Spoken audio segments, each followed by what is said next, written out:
As part of the GASB's effort to develop a comprehensive revenue and expense recognition model, the board has tentatively moved away from assessing whether a transaction is considered an exchange or a non-exchange transaction.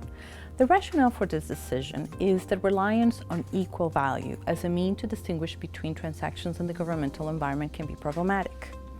Consider, for example, a circumstance in which you would purchase a bottle of water. You went to a grocery store and you make decisions based on the price of the transaction, your personal preference, brand recognition, or any other attribute that you see suitable. You purchase your bottle of water. Consider the same purchase when you visit the zoo and you're with your children. In that circumstance, most likely than not, you can pay up to 3 times the cost of that bottle of water. However, in all those circumstances, you would conclude that this is an exchange transaction.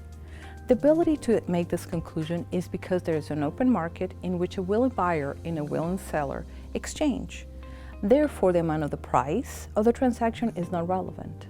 You assume equal value into that transaction because of the profit motive and the environment. However, in the governmental environment, the major motivation for revenue and expense transactions is a public purpose motive. So as a result, governments have had to rely on other attributes to assess equal value, such as benefit and cost recovery. But relying on benefit and cost recovery produces inconsistent results because it relies on the amount of the transaction, which is just a public policy matter that varies among governments.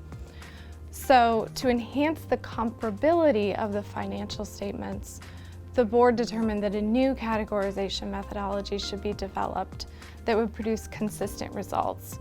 And we'll be talking about the details of that new categorization methodology in upcoming videos.